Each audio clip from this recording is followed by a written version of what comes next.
Welcome to WatchMojo, and today we're counting down our picks for the top 20 heroic sacrifices in horror movies. Hop in the car, Evel Knievel. Let's go ride the roller coaster.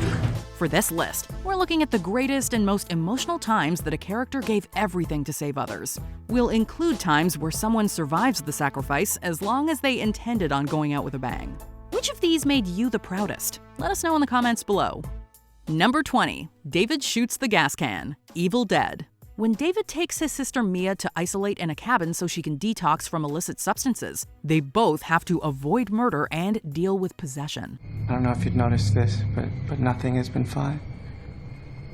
And everything's been getting worse every second. Although David frees Mia from her possession, he is subsequently stabbed by his demonic friend. Upon realizing that his days were numbered, he locked his sister out of the cabin and shot a gas tank in an attempt to stop the supernatural rampage. This resulted in an explosion that engulfs the cabin in flame.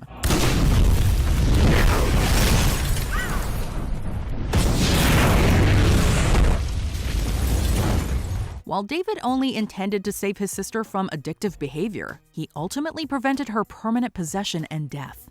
Now that's a good brother right there. Number 19. Brodsky finally kills Jason. Jason X. The original Friday the 13th franchise canonically ends with the space adventure Jason X. During the tale, we meet the tough-as-nails military leader Sergeant Elijah Brodsky. Kick her! I want full armor intact. I want nothing left of this guy by the time we reach Solaris. Roger that. You heard him, Grunts? Let's get moving! After Jason starts tearing through the Grendel spaceship, the soldier decides to give the villain a fiery end. The duo ends up in a vacuum of space at the climax. Shortly after arriving there, Brodsky tackles Jason and sends the villain barreling towards the surface of Earth 2. It isn't long before both men are burned to a crisp by re-entry.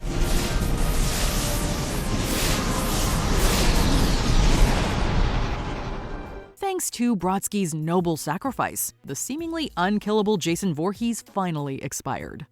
Number 18. Kathy allows herself to get attacked. The Monster. In this horror film from A24, Zoe Kazan played Kathy, the distracted and cruel mother of a teenage daughter named Lizzie. While the mom and daughter were out for a drive, they got trapped on a dark country road and became prey for the titular monster. Hey, it's not gonna come after people. Promise? The creature was strong enough to mortally wound Kathy during his hunt. Once she realized how severe her injuries were, she decided to die on her own terms while saving her estranged daughter. By using light, Kathy was able to divert the monster's attention and pull it away from her kid. The mom then suffers a gruesome fate, but as a silver lining, her daughter lives to fight another day. Look at me. When I call for you, I need you to run as fast as you can. Number 17. Betty blows up the bus. Resident Evil Extinction. Popular singer Ashanti played Nurse Betty, the tough medic of Claire Redfield's convoy. Somebody need my help? It's nothing. But if you insist. That's right.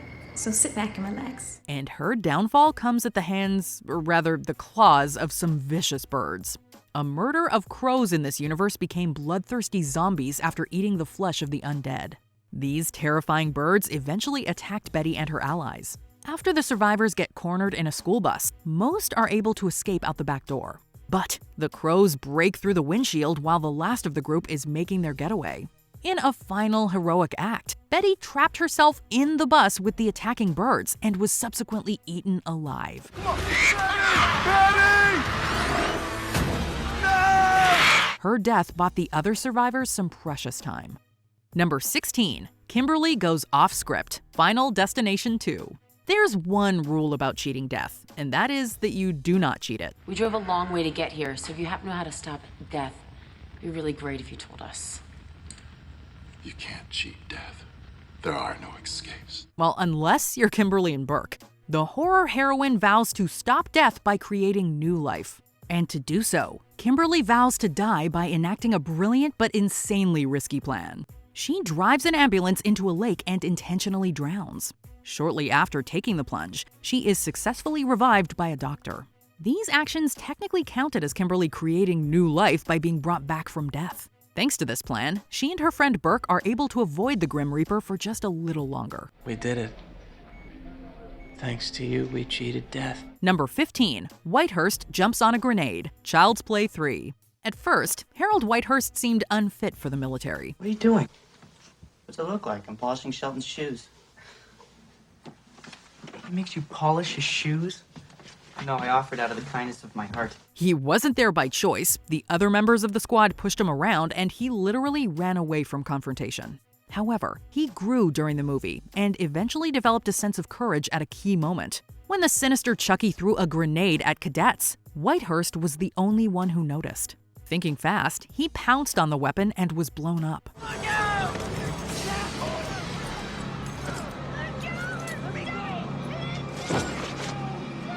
Although Whitehurst was never seen as the greatest soldier, he'll always be remembered as a hero for what he did for his squad. Number 14. Sophie Frees herself. Lights Out. Extended from a short film by director David F. Sandberg, Lights Out concerns a mysterious killer named Diana. She ends up being a type of shadow monster who can fittingly only attack when the lights are out. Ow! Oh, come on! That one doesn't last long. We need to find more light. We also learn that Diana's being is tethered to a mother of two named Sophie.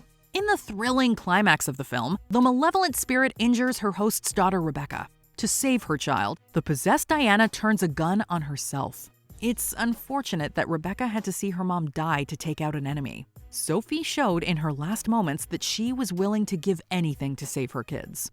Number 13. Kevin refuses Satan's request. The Devil's Advocate. Does it count if the sacrifice is part of a vision? We're gonna say yes. Kevin Lomax is an ambitious lawyer who meets a leader of a firm named John Milton. As it turns out, this high-powered legal man is actually the devil. I have so many names. See. Call me Dad. The evil entity planned to birth the Antichrist by having Kevin conceive a child with a woman named Christabella. Wishing to save the world from a literal hellspawn, the human lawyer decides to take his own life. He later awakes in court to find that the movie's events were merely a premonition. Kevin uses his newfound knowledge to make better choices that don't end up with a fatal sacrifice. You okay? I'm now. Number 12. CJ blows up the truck. Dawn of the Dead. Do it, man! I'll catch up! Zack Snyder's remake of Dawn of the Dead is not exactly known for its well-defined characters, but if there is one obvious standout, it's Michael Kelly's CJ. Throughout the movie, CJ goes from unwelcoming jerk to hero as he learns to accept the gang and finds his place within it. In the finale, CJ attracts a horde of zombies so the group can escape, and upon being overwhelmed, he ignites a propane tank that annihilates the truck and the nearby zombies. His final words are badass and true to character, and he goes out in a literal blaze of glory like a true action movie hero.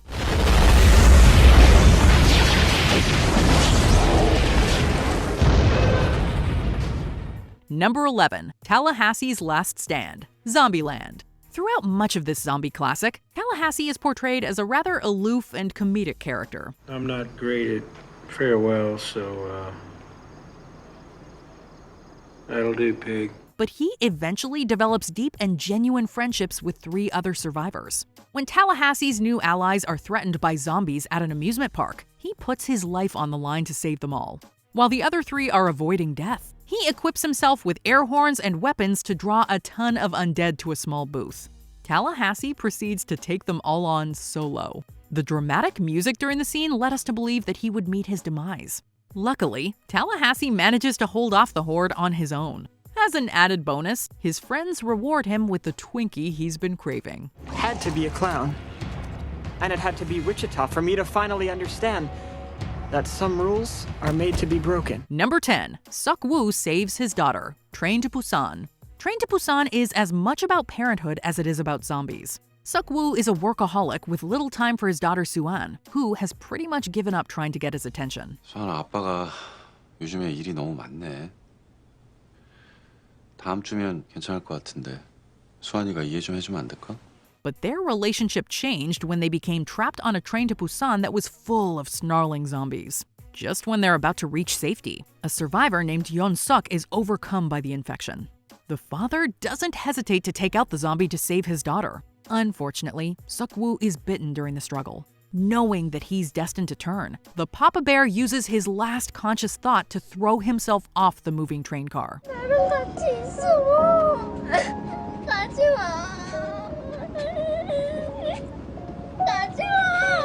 His devastating sacrifice gave this zombie tale a bittersweet end. Number 9. Doyle is immolated to save the kids. 28 weeks later. I need you to help me, okay? Help me with your sister. 28 weeks later may be little more than a brainless action movie when compared to its more humane predecessor, but Jeremy Renner's Doyle is the most compassionate character of the series behind Frank. After defying orders and leaving his post, Doyle helps the kids and Scarlett escape the zombies and the blood-hungry military who's looking to kill any survivors. When the group comes across a stalled car, Doyle gets out and pushes, allowing Scarlett to pop the clutch and escape. Unfortunately, the military is literally on their heels, and Doyle is violently immolated by a flamethrower. Too bad he may have put the rest of Europe in jeopardy by allowing the kids to escape. Whoops! Number 8. Nada destroys the transmitter. They live. Don't interfere, you can't win. A drifter discovers that aliens are living among us, and sacrifices himself to save the planet. It's a tale as old as time. After finding the transmitter that's masking the aliens, Nada is faced with a choice: surrender to the aliens or destroy the signal. Knowing full well that it will lead to his death, Nada decides to destroy the transmitter and expose the aliens to the world at large. As if that wasn't cool enough, he also smiles and flips off the aliens on his way out, which is pretty much the coolest way a humanity-saving martyr can go. Number 7. Billy stays behind to fight the Predator. Predator. Billy, let's go! Predator is chock full of amazing moments, and Billy's sacrifice is undeniably one of them. After they fail to capture the Predator, the group makes their escape, only for Billy to turn around and face the danger head-on, Gandalf style. Cue the dramatic music. With a defiant look on his face, Billy cuts himself and attracts the Predator, who soon shows up and swiftly takes care of business. Unfortunately, his sacrifice was for naught, as the Predator quickly catches up with the group and kills Poncho. Oh well, there was an attempt. Maybe if he'd said, "You shall not pass," he would have had better luck. Get to the chopper! Props must also be given to Tabe, who put up a great fight against the Predator in Prey. Number 6. Miller detonates the explosives. Event Horizon. Miller! At the climax of the film, Miller devises a plan of breaking the ship in two and floating the forward half to rescue. Unfortunately, Miller's hopes of rescue are dashed once he's attacked by Weir. He detonates the explosives, and his half of the ship falls into a black hole, while the forward half floats to safety.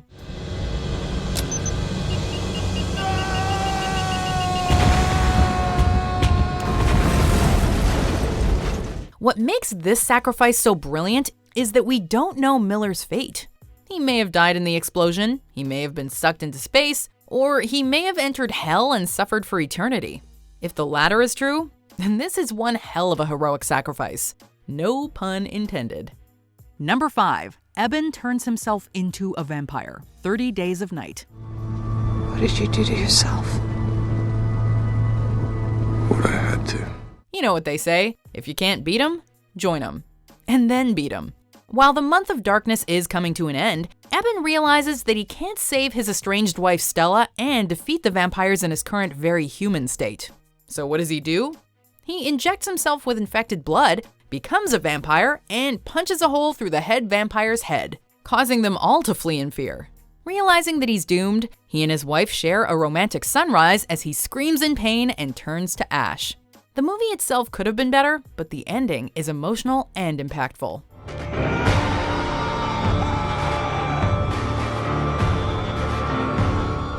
Number 4. Sam saves Neville. I Am Legend. When Sam's owner Neville is ensnared in a trap, the loyal canine leaps into battle to defend him from infected dogs. But the wounds she receives cause her to fall ill. Knowing that his trusted companion is now infected and turning on him, Neville is forced to end her life. Samantha, look at me, girl. Hey, you're okay. You're okay. Samantha, just gotta get you home. Fortunately, Sam's sacrifice wasn't for nothing. Her passing puts Neville down a path that ends with him making a huge breakthrough about the infected humans. In one ending of the movie, her owner even makes a sacrifice himself. Neville, they're just running here. Come. They're not gonna stop. They're not gonna stop. Stay until dawn. Whether you watch that conclusion or the one where Neville lives, Sam's actions cemented her legacy as a very good dog. Number 3. Ripley falls into the lava. Alien 3. Help me. While Gorman and Vasquez's sacrifice in Aliens was certainly heroic, we have to give the spot to Ripley, seeing as how she's the protagonist and all. At the rather infamous climax of Alien 3, Ripley decides to throw herself and the alien embryo into a pit of lava, rather than letting the alien fall into the dangerous hands of Weyland-Yutani. It was certainly a ballsy choice to kill off Ripley, and despite Alien 3's rather lackluster quality, we must respect its penchant for risk-taking. However, no one seemed to like the movie or its relatively unhappy ending, and the series was unfortunately retconned with Alien Resurrection. You know what? They should have left well enough alone. You're crazy. Number 2. Lee saves his kids. A Quiet Place. A Quiet Place is one of the best horror movies in recent years, and it's because of layered and emotional scenes like this. After Marcus reactively screams and reveals their location, Lee emotionally declares his love to Reagan before screaming and attracting the attention of the monster.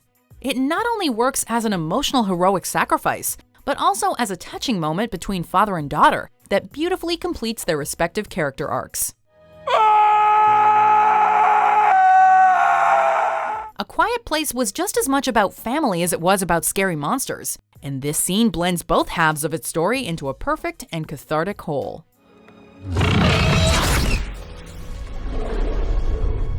Before we continue, be sure to subscribe to our channel and ring the bell to get notified about our latest videos. You have the option to be notified for occasional videos or all of them. If you're on your phone, make sure you go into your settings and switch on notifications. Number 1. Karis jumps out the window. The Exorcist. God damn you! Take me! Take me! This is one of the most iconic endings in movie history.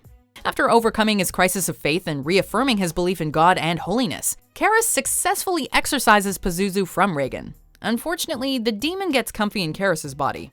Rather than allowing himself to serve as a human host for Pazuzu and harm Reagan, Karis throws himself out of Reagan's window and falls down a massive flight of stairs to his and Pazuzu's end. It's a classic tale of good overcoming evil, and it's a perfect conclusion to a perfect horror movie. Now, let's pretend the Exorcist story stopped here.